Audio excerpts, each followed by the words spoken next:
Wabarakatuh, Syederalun. Selamat siang. Jumpa lagi bersama saya Suburdani, jurnalis harian Serambi Indonesia dalam podcast Serambi Indonesia edisi 14 Desember 2020. Pendengar setia Serambi FM, Syederalun, dan juga pengikut setia fanspage kanal Facebook serambinews.com dimanapun Anda berada saat ini. Siang ini bersama saya telah hadir salah seorang guru kita, salah seorang pengamat yang cukup populer di Aceh, Bapak Mawardi Ismail. Ya. Beliau merupakan dosen dari Universitas Syakuala yang juga sebagai pengamat politik dan pemerintahan. Assalamualaikum, Pak. Waalaikumsalam warahmatullahi wabarakatuh. Sehat, Pak? Alhamdulillah. Ya. Pak Mawardi, mungkin seperti Syederalun ketahui, beliau sangat sering mengisi rubrik argumentasi tentang berbagai kebijakan di halaman serambinews.com, di halaman Serambi Indonesia maksud kami. Jadi dalam isu-isu politik, isu pemerintahan, mungkin sosok guru kita ini sudah sangat tidak asing. Pak, apa kabar nih Pak selama COVID ini, Pak? Ya, alhamdulillah baik. Ya. Kegiatan ngajar-mengajar masih Pak di kampus? Kalau mengajar di kampus udah kurang, cuman kegiatan di luar kampus seperti biasa. Seperti biasa Pak ya. Ya. Tapi tentu tetap menjaga protokol kesehatan nih Pak. Ya pasti, itu wajib ya. Wajib ya. Apalagi ya usia-usia seperti saya ini kan udah usia-usia udah rentan ya. Tapi tetap masih sehat, masih alhamdulillah. Sehat, Ya. Berarti kegiatan kampus mengajar selama ini virtual, Pak? Enggak, jadi banyak diganti oleh tenaga-tenaga yang muda. Oh ya. Baik, Syederalun, seperti yang sudah kita siarkan dalam sosmed serambinews.com dalam 2 hari terakhir, kedatangan Pak Mawardi hari ini ke studio Serambi FM untuk menyampaikan, berdiskusi dengan kita terkait sosok ataupun posisi wakil gubernur Aceh yang hingga saat ini belum juga terisi. Syederalun, seperti kita ketahui ya, mungkin kita review sedikit nih Pak Mawardi. Ya, silakan. 3 Juli 2018 ya, Irwandi Yusuf yang kala itu baru saja menjabat sebagai gubernur Aceh ditangkap oleh Komisi Pemberantasan Korupsi karena dugaan kasus korupsi dana otonomi khusus Aceh tahun 2018. Pada 5 Juli 2018 kemudian Irwandi ditetapkan sebagai tersangka, dan bersamaan dengan itu Nova Iriansyah yang merupakan pasangan dari Aceh Hebat ini sebagai wakil gubernur Aceh ditunjuk oleh Mendagri menjadi pelaksana tugas kalau nggak salah Pak. Ya. Kemudian posisi wakil gubernur Aceh yang saat itu ditinggalkan oleh Nova Iriansyah tentunya kosong ya Pak. Kosong hingga pada 5 November 2020 kemarin ya, Pak Nova Iriansyah dilantik oleh Mendagri Tito Karnavian sebagai gubernur Aceh. Artinya nih Pak Mawardi, ada sekitar hampir 3 tahun posisi wakil gubernur Aceh tidak terisi ya. Artinya bisa disebut roda kita pincang sebelah nih Pak. Iya. Nah, membahas soal ini Syederalun, kita sudah hadir Pak Mawardi di sini dengan tema perlukah Aceh wakil gubernur. Nah, beberapa hal mungkin nanti akan kita tanyakan Pak Mawardi, juga terkait partai pengusung. Di sini ada PNA, Demokrat, P3, PDA, PKB dan PDIP sebagai partai pendukung kalau nggak salah Pak. Baik Pak Mawardi, langsung saja. Ini 1 jam ke depan kita akan mengupas terkait ini. Ada beberapa pertanyaan yang sudah kita siapkan sembari berdiskusi, dan tentunya pendengar setia Serambi FM yang ingin berinteraksi silakan, kita menunggu. Dan di kanal fanspage serambinews.com juga bisa memberi komentar dengan santun baik ya. Tentunya semua komentar akan kita bacakan nantinya. Pak Mawardi, hampir 3 tahun Nova Iriansyah memimpin roda pemerintahan Aceh sendiri. Bagaimana menurut pandangan Bapak melihat Aceh selama ini? Apakah betul seperti saya sampaikan tadi, mungkin Pak agak pincang sebelah, ada kebijakan-kebijakan yang kemudian tidak pas Pak? Baik, hampir 3 tahun ya. Hampir 3 tahun Pak. Hampir 3 tahun, Tapi ini tentunya bukan keinginan siapa-siapa. Ya. Itulah keadaan yang mengharuskan Pak Nova memimpin sendiri. Kenapa seperti itu? Karena dalam masa 3 tahun itu belum terjadi kekosongan dalam arti kata definitif. Kan Pak Nova masih PLT. Betul. Ya, kekosongan wakil gubernur secara definitif baru terjadi ketika beliau diberhentikan sebagai wakil gubernur, dan itu terjadi ketika beliau diangkat menjadi gubernur definitif. Oh, ya. Selama beliau PLT Pak, posisi wakil gubernur sebenarnya tetap. Oh, tetap. Nah, ya kan tidak diberhentikan. Ya, Dia nggak betul, diberhentikan. betul. Cuma dikatakan dalam undang-undang bahwa dalam keadaan gubernur itu berhalangan tetap, tugas gubernur dijalankan oleh wakil gubernur. Nah, jadi itu hanya istilah sebenarnya. Secara kenyataan itu memang satu orang.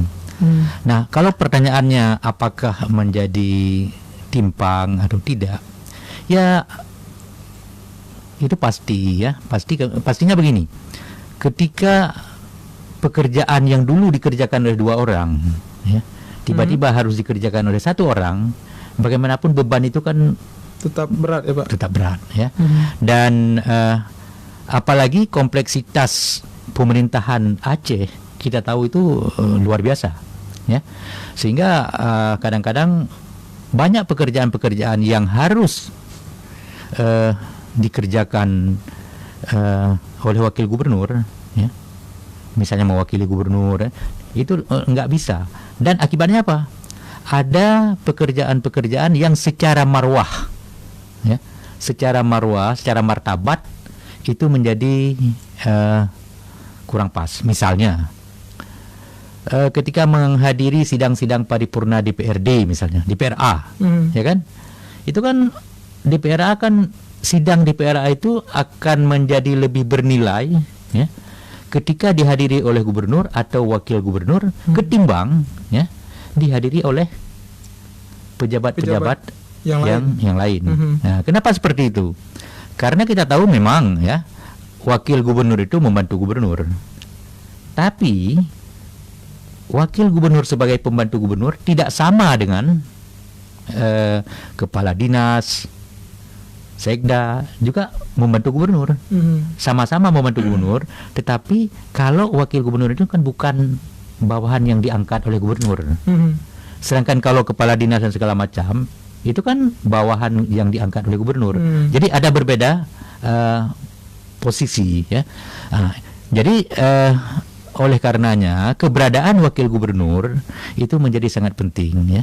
Terutama dalam rangka yang pertama membantu Pak Gubernur tidak menjadi tidak sendiri dalam memikirkan berbagai kompleksitas pemerintahan di Aceh. Yang kedua dari sisi martabat penyelenggaraan pemerintahan. Nah, jadi dari sisi itu menjadi penting.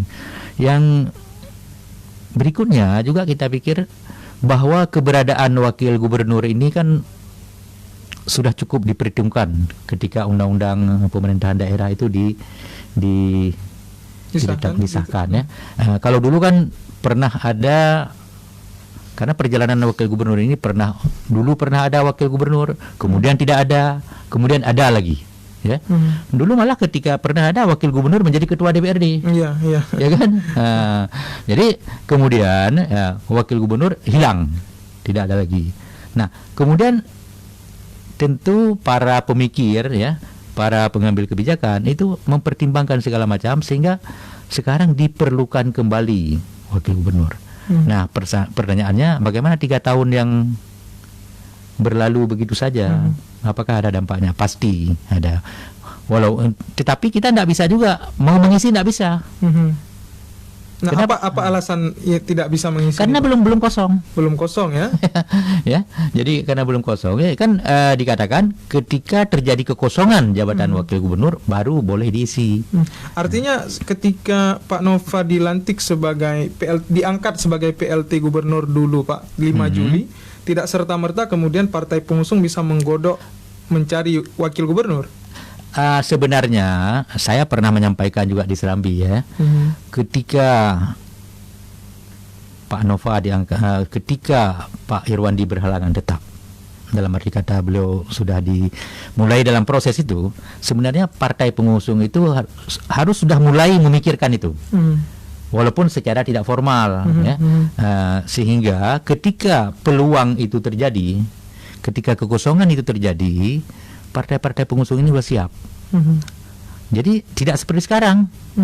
Sekarang kan ketika jabatan wakil gubernur lowong, ya, baru sibuk, baru mencari ini, mencari itu, dan sampai sekarang ini pun kita tahu belum final, Pak. belum final, malah nama-nama pun belum muncul, ya.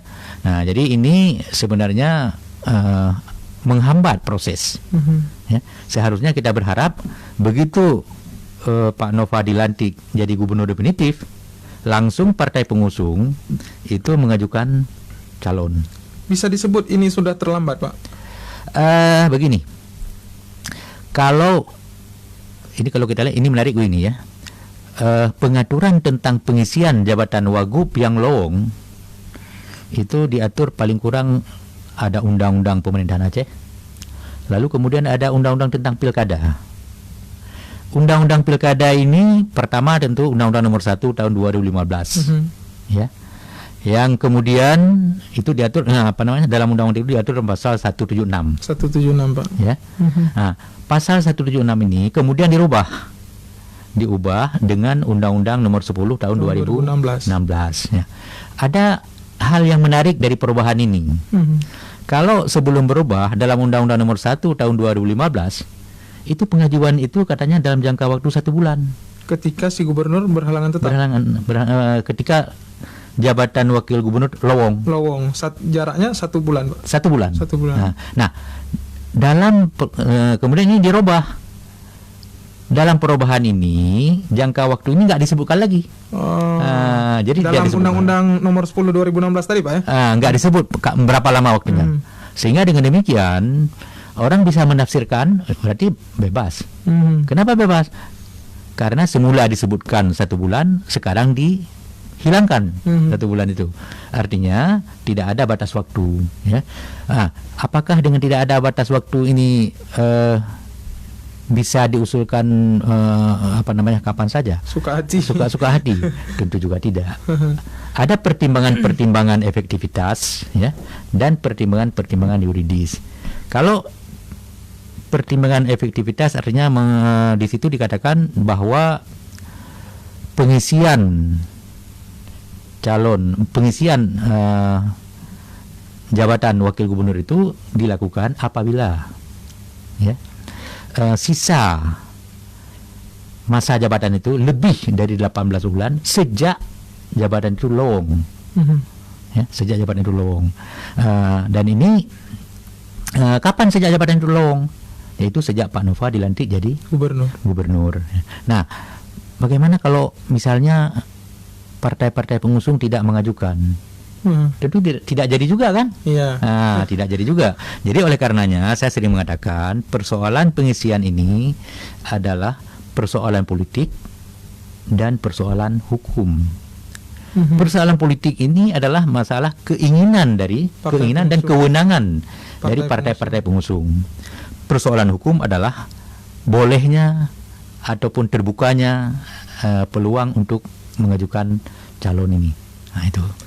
Baik, menarik, Pak. 18 bulan tadi itu terhitung sejak jabatan itu lowong, berarti November dong, Pak. November 2020. Iya. Hitungannya sampai selesai masa jabatan Pak Aceh pasangan ini, ya, Pak? Iya. Ya, oke, baik.